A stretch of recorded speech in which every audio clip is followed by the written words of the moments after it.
कैसे हैं आप सभी लोग। आप सभी का स्वागत है एकेडमिक वार्ता यूट्यूब चैनल पर हिस्ट्री की क्लास में, जहां हम लोगों ने टॉपिक को लास्ट क्लास में छोड़ा था, वहीं से आज कंटिन्यू करेंगे।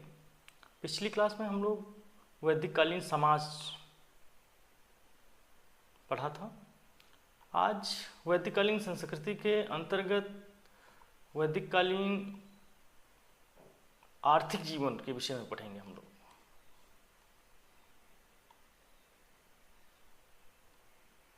आर्थिक जीवन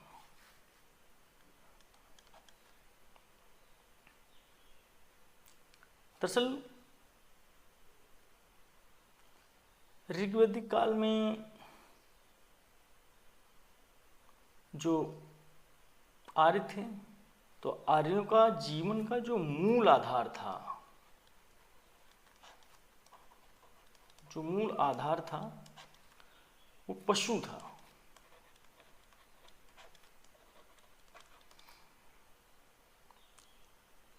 प्रारंभिक जीवन उनका जान ही रहे आप लोग, घुमंतु था, यायावारी था। पशुओं में गाय की महत्ता बहुत ज्यादा थी। गाय का महत्व बहुत ज्यादा था।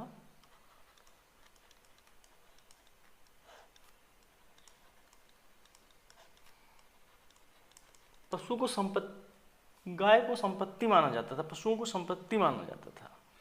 इन पशुओं से दूध, दही, घी, मक्खन आदि ये लोग प्राप्त करते थे। चलिए आदि लिख देते हैं।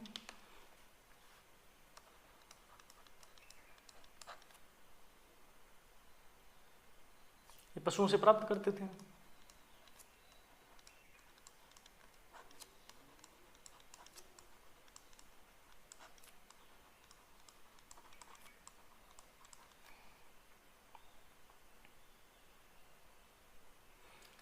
पशुओं को चराना, पशुओं को वृद्धि करना इनका काम था। हम लोगों ने पिछली क्लास में जब पढ़ा था तो आपको बताया था कि जो ऋग्वैदिक काल है, ऋग्वैदिक काल जो है वो 1500 से 1000 ईसा पूर्व है ना। उसी तरीके से उत्तर वैदिक काल जो है ये 1000 से 600 ईसा पूर्व, दोनों को मिला के लगभग 900 वर्ष।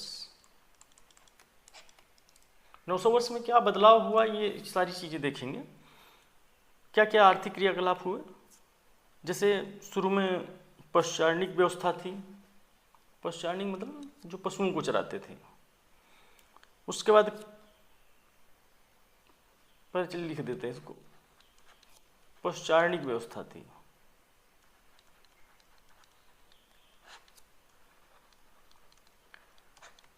बाद में ये कृषि आधारित ग्रामीण अर्थव्यवस्था की ओर अग्रसर हुए।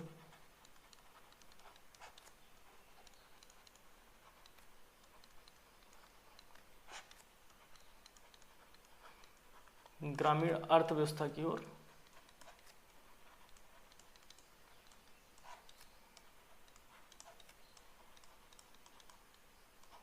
अग्रसर हुए।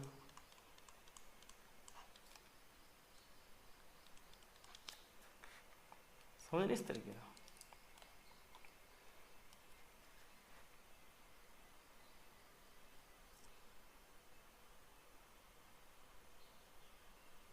गाय की गणना संपत्ति में की जाती थी।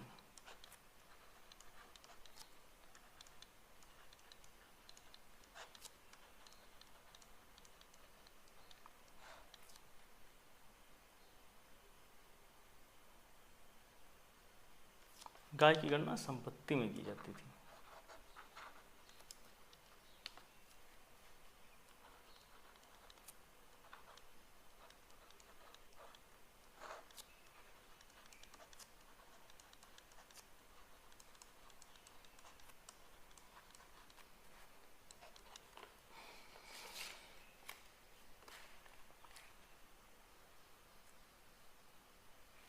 गाय का जो है ऋग्वेद में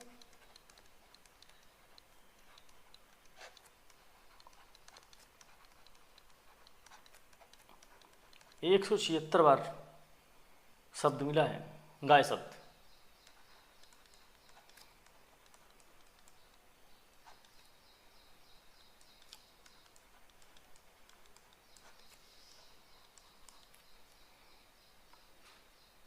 गाय शब्द 176 बार मिला है।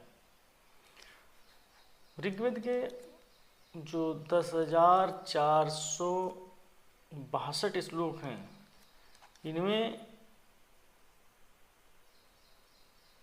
श्लोकों में से लगभग 24 में ही कृषि का उल्लेख है। 24 में कृषि का उल्लेख है।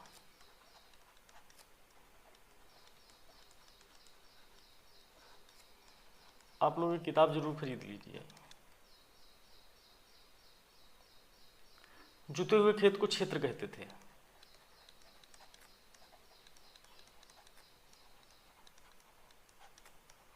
जुते हुए खेत को क्षेत्र कहते थे।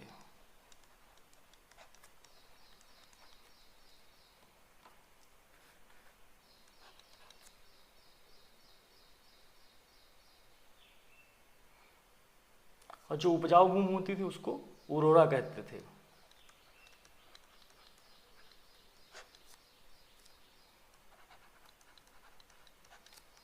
उपजाऊ भूमि को उर्वरा कहते थे।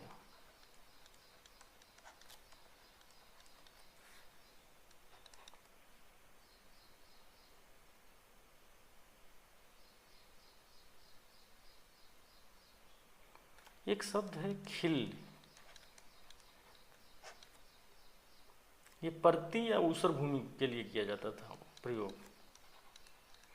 परती या जमीन जो ऊसर जमीन होती थी,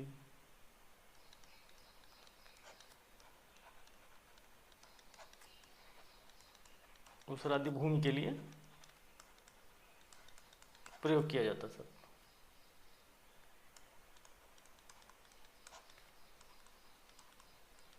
प्रयोग किया जाता था।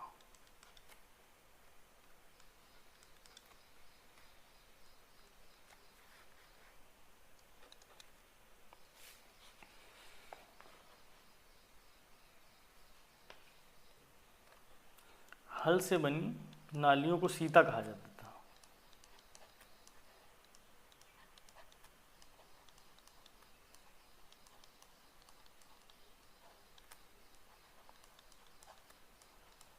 हल से बनी नालियों को सीता कहा जाता था।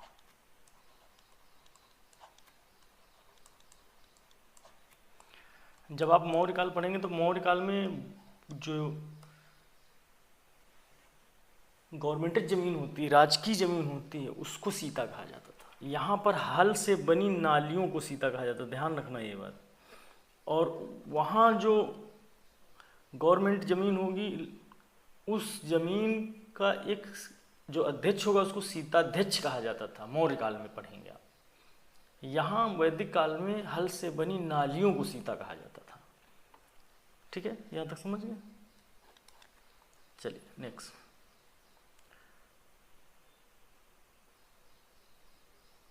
हल के लिए जो हल होता था जिससे जमीन की जुताई होती थी, लांगल शब्द यूज हुआ है। लांगल, लांगल शब्द यूज हुआ। और बैल के लिए ब्रक शब्द यूज हुआ है। अच्छा, ऋग्वेद में एक ही अनाज का उल्लेख है, वो है जौ, यौ, है ना? ऋग्वेद में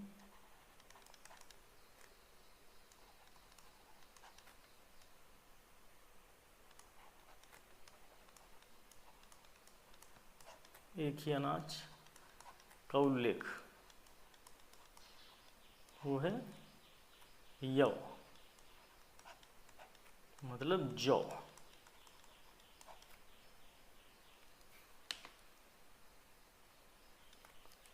जौ का उल्लेख।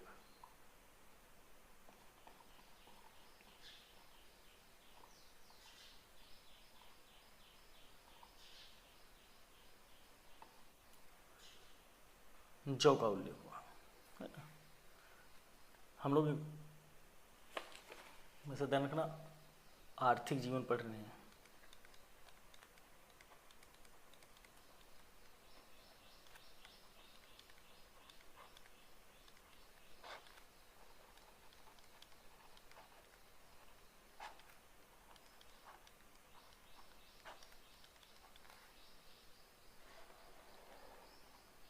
आर्थिक जीवन, है ना।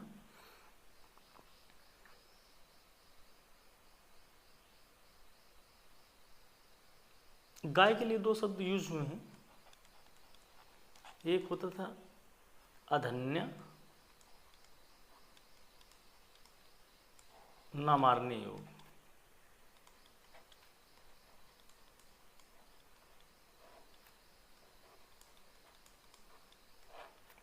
और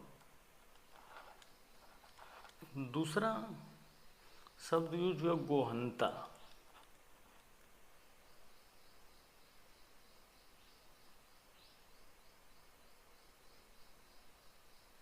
गोहंता मेहमानों को कहा जाता था।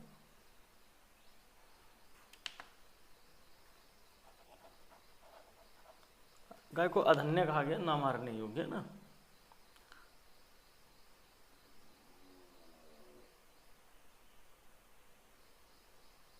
अच्छा, इनके पास एक और पशु था, वो तो घोड़ा। जब हम लोग हड़प्पा सिविलाइजेशन पढ़ रहे थे तो उसमें घोड़ा का साक्ष्य, घोड़े का बहुत ज़्यादा जिक्र नहीं आया था, है ना। यहाँ देखिए एक अन्य प्रमुख पशु इनके पास जो घोड़ा है, इसको यातायात के लिए प्रयोग करते थे, है ना। युद्ध के लिए प्रयोग करते थे, रथ के लिए प्रयोग करते थे, रथ खींचने के लिए। रथ में प्रयोग उन लोगों के लिए होता था जो जैसे पुरोहित टाइप का या फिर राजा टाइप का होता था, उसके लिए। बाकी आम जनता बैल भैंस इनका भी प्रयोग करते थे रथ में। बैल है, भैंसा है, बैल जानते हो, ये गाय का पुत्र, इस तरीके से इनका प्रयोग भी करते थे रथ में। यहाँ पर एक शर्मा नाम की फीमेल डॉगी का उल्लेख मिला है।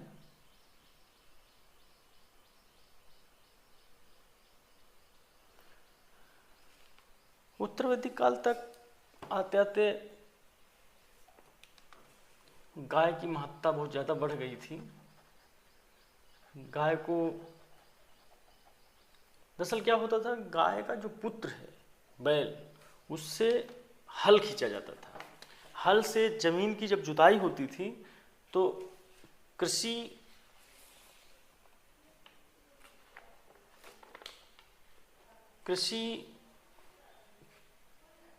में अधिशेष होता था, फसल बढ़ती थी, इसलिए गाय को ना मारने योग्य कहा गया है। गाय की बहुत महत्ता बढ़ गई थी। एक गाय की यहाँ तक महत्ता बढ़ गई थी, जो विनिमय प्रणाली थी, लेन देन होता था, उसमें विनिमय प्रणाली में गाय का प्रयोग किया जाता था। कोई वस्तु के बदले इतनी गाय दे दो, इस तरीके से। चलिए, अगर कृषि से संबंधित महत्वपूर्ण शब्दों की बात करें तो एक शब्द है उर्दर। ये था अनाज नापने वाला, अनाज नापने वाले बर्तन था जिसको उर्दर बोलते थे।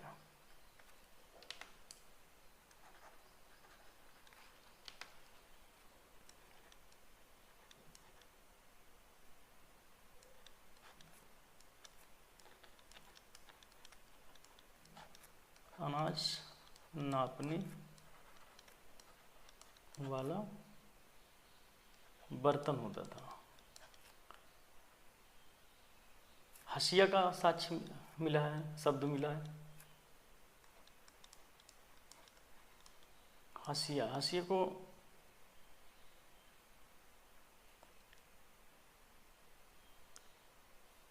सिंचाई के लिए खनित्रमा शब्द मिला है।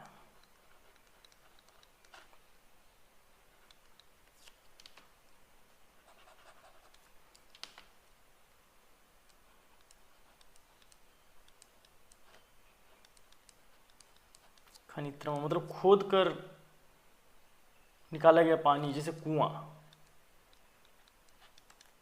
है ना।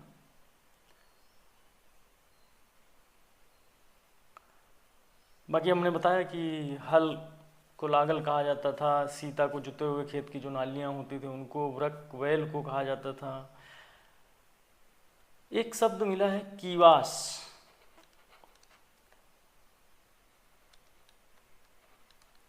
कीवास जो होता था वो हलवाहे को कहा जाता था, जो हल चलाते थे। हलवाहे या हल चलाने वाला।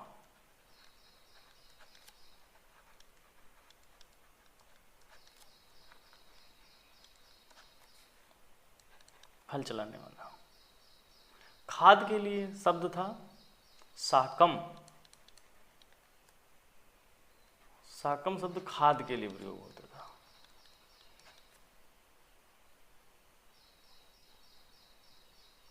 सूप के लिए, अनाज को छाटने के लिए एक शब्द मिला है सुर्प। सुर्प शब्द मिला है सूप के लिए, जिससे अनाज को, अच्छे अनाज को छाटा जाता है, साफ किया जाता है। तितऊ शब्द मिला है एक चलनी के लिए। तितऊ, ये चलनी के लिए, है ना, छानने वाली जो चलनी। अगर हम लोग उत्तर वैदिक कालीन कृषि की बात करें, मान लिया उत्तर वैदिक कालीन कृषि की बात कर लेते हैं। अगर हम लोग उत्तर वैदिक कालीन कृषि की बात करें तो यहाँ लोहे का प्रयोग होने लगा था। अब जब लोहे का प्रयोग होने लगेगा तो अधिशेष आएगा, कृषि में अधिशेष बढ़ेगा। जो कृषि में अधिशेष आएगा तो वस्तु विनिमय आएगा।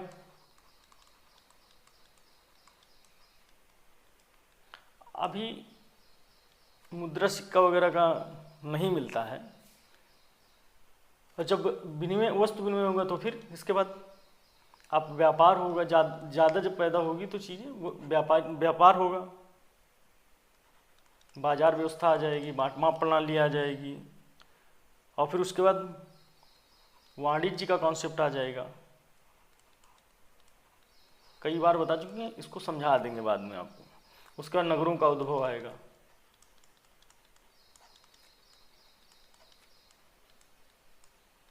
नगरों का उद्भव आएगा, है ना। तो इसी में सेकेंड नगरीकरण, सेकेंड नगरीकरण व्यवस्था आएगी, है ना। अब इस तरीके से समझिए, जैसे मान लीजिए जंगल में ये लोग रह रहे हैं, ठीक है। अब जंगल में इन्होंने एक ये हल बनाया, हल में इसमें लोहे का फाल लगा दिया यहाँ पर, है ना। ये मुठिया है, यहाँ बैल 2 ठो। अब इसको जमीन को अपने स्तर इनको प्रयोग करके जमीन को उपजाऊ बनाया। जब उपजाऊ बनाया तो जमीन को उपजाऊ बनाया तो यहाँ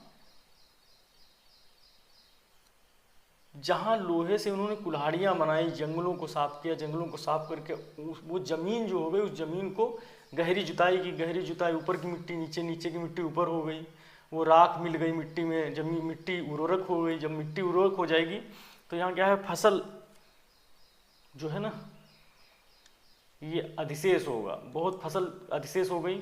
जब ज़्यादा इन्होंने पैदा किया तो क्या करेंगे, ये एक, मान लीजिए ये यहाँ पर रह रहे हैं, ये यहाँ पर रह रहे हैं, ठीक है, ये यहाँ पर रह रहे हैं, ठीक है, ये यहाँ पर रह रहे हैं, यहाँ रह रहे हैं, उदाहरण के लिए समझिए, ये यहाँ रह रहे हैं।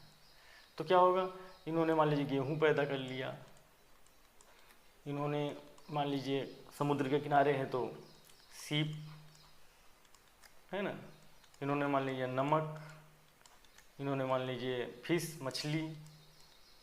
तो ये क्या करेंगे आपस में, ये मान लीजिए कोई यंत्र बना रहे हैं लोहे के औजार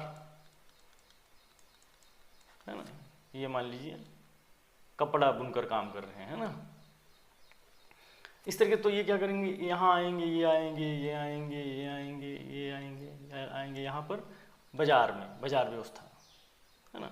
अब इस बाजार में क्या है, एक दूसरे को ये क्या विनिमय प्रणाली, वस्तु विनिमय प्रणाली, ये वस्तु के बदले वस्तु। ये मान लीजिए इनको सीप दे दिया, इन्होंने गेहूँ ले लिया, इनको नमक दे दिया, इन्होंने मछली ले लिया है ना। और इसी तरीके से किसी ने कह दिया कि हमको इतना गेहूँ दे दीजिए, इतना गाय दे देंगे, तो वस्तु विनिमय प्रणाली की व्यवस्था आएगी। फिर अगला जो है ना अध्याय जो है उसमें ये लोग क्या है, पहले जन होते थे, जन से जब राजनीति पढ़ेंगे तो उसमें बताएंगे आपको। जन मतलब कबीले है ना, कबीले। उसके बाद 16 महाजनपद आएंगे, 16 महाजनपद आएंगे। उसके बाद राजनीतिक शक्तियों का उदय होगा, राजनीतिक शक्तियों का उदय होगा। जब राजनीतिक शक्तियाँ उदय होंगी तो राज्य जैसा कॉन्सेप्ट आ जाएगा। जब राज्य आ जाएगा तो राज्यों के बीच जब कई राज्यों को जीतेंगे ये, तो एक मगध साम्राज्य आएगा, साम्राज्य जैसी भावना आ जाएगी, साम्राज्य जैसा आ जाएगा। यहाँ पर हम लोग मगध को पढ़ेंगे, अगला चैप्टर जो होगा। अभी हम लोग इसके बाद वैदिककालीन राजनीति देखेंगे, राजनीतिक देखने के बाद फिर ये मगध 16 महाजनपद, मगध का उत्थान होगा है ना, मगध का उत्थान होगा ये देखिए। फिर उसके बाद मौर्य साम्राज्य।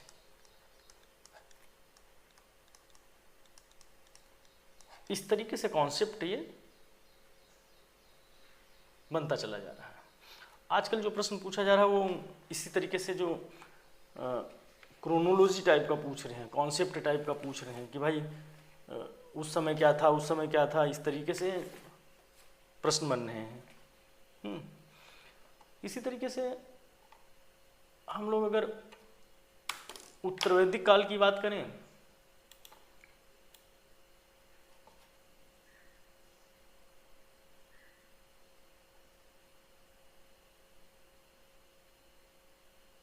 चलिए, तो हम लोग जो नेक्स्ट चैप्टर होगा उसको हम लोग राजनीतिक,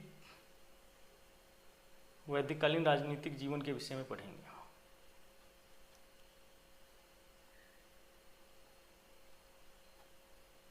राजनीतिक जीवन के विषय में पढ़ेंगे। ये जो कॉन्सेप्ट आपको बताया इसी आधार पर आगे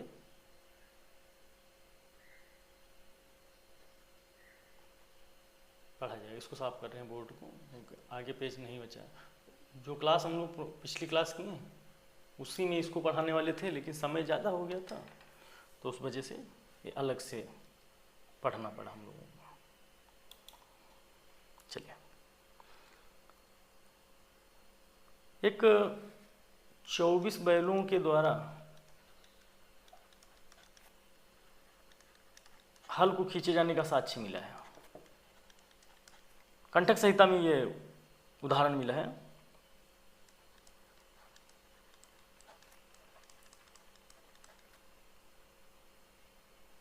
चौबीस बैलों द्वारा हल को खींचा जाता है, ये कंटक संहिता में लिखा हुआ है ऐसा। एक शब्द मिला है थ्रेसिंग, है ना। थ्रेसिंग मतलब समझ रहे हो, जो थ्रेसिंग जो होता है ना आज के समय में, उसका एक शब्द मिला है मारना, है ना, मरनन। मरनन मारते थे जो फसल को, जो फसल होती थी फसल से अनाज को निकालना। जैसे फसल को एक जगह एकत्रित कर दिया और उसी पर ये मान लीजिए फसल को एकत्रित कर दिया काट के, है ना। अब क्या किया, एक ये चरखी टाइप का है, यहाँ बैल को, यहाँ पर गाय के पुत्र को मान दिया ये गोल गोल घूम रहा है, इसे राउंड राउंड इसी पर घूम रहा है, और ये सब फसल है, ठीक है। और ये टूट के एकदम छोटा छोटा छोटा छोटा हो गया। फिर इसी को क्या करते थे, इसी को जो अनाज को भूसे से अलग कर लेते थे, इसको बोलते थे मनन, मारना, है ना, या मड़ाई। ये शतपथ ब्राह्मण में इसका उदाहरण मिला है। अनाज में यो है, गेहूं है, चावल को व्रीहि कहा गया है, उत्तरवर्ती काल की बात कर रहे हैं, व्रीहि कहा गया है चावल को, उदाहरण मिला है। धान है, सरसों है, शामा एक है, शामा तुम लोग जानते हो, शामा, कोदो, अलसी, सामा मिला है, अलसी मिली है। अलसी में ओमेगा 3 पाया जाता है, आजकल लोग उसको यूज करते हैं, खाते हैं। सिंचाई में प्रयोग किए जाने के लिए नहरों का पहली बार प्रयोग किया। अथर्ववेद में इसका वर्णन मिलता है। उद्योग धंधों की बात करें तो उद्योग धंधे में बढ़ई थे, लकड़ी के काम करने वाला, रथकर थे, रथ बनाने वाला, बुनकर थे,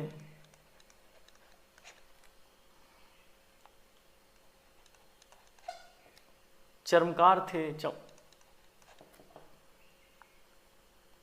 कुम्हार थे, मिट्टी के बर्तन बनाने वाले, आदि शिल्पियों का उल्लेख मिलता है।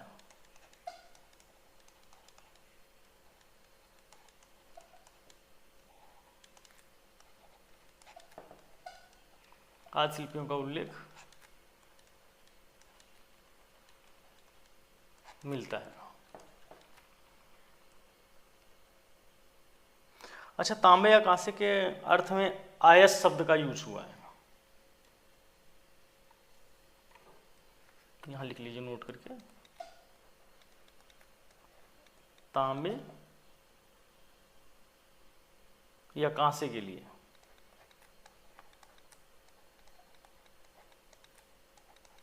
आयस शब्द यूज हुआ।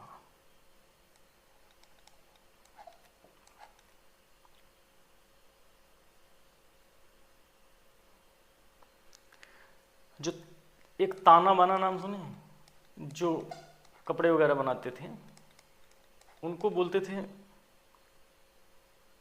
ओत तथा तंतु। ओत तथा तंतु शब्द योग हुआ।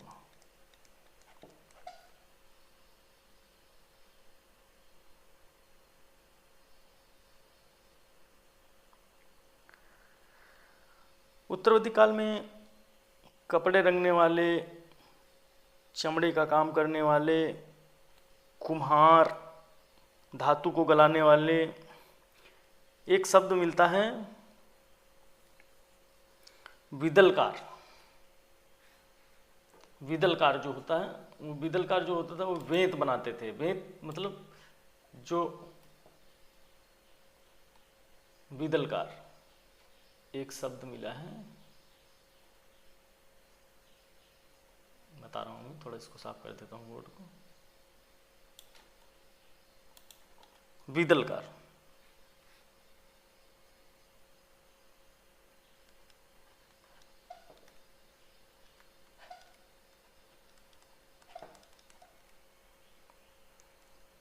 ये होता था वेंत का काम करने वाला, है ना।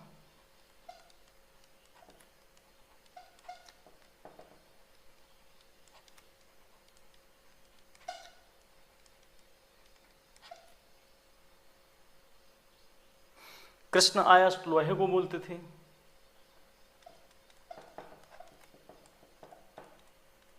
कृष्ण आयास जो होता था वो लोहा।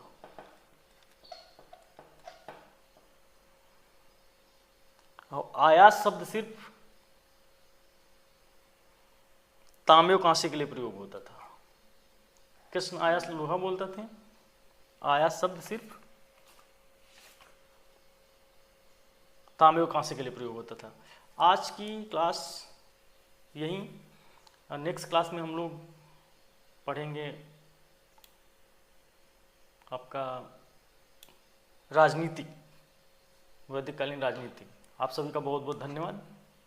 सुझाव प्रश्न आमंत्रित हैं, आप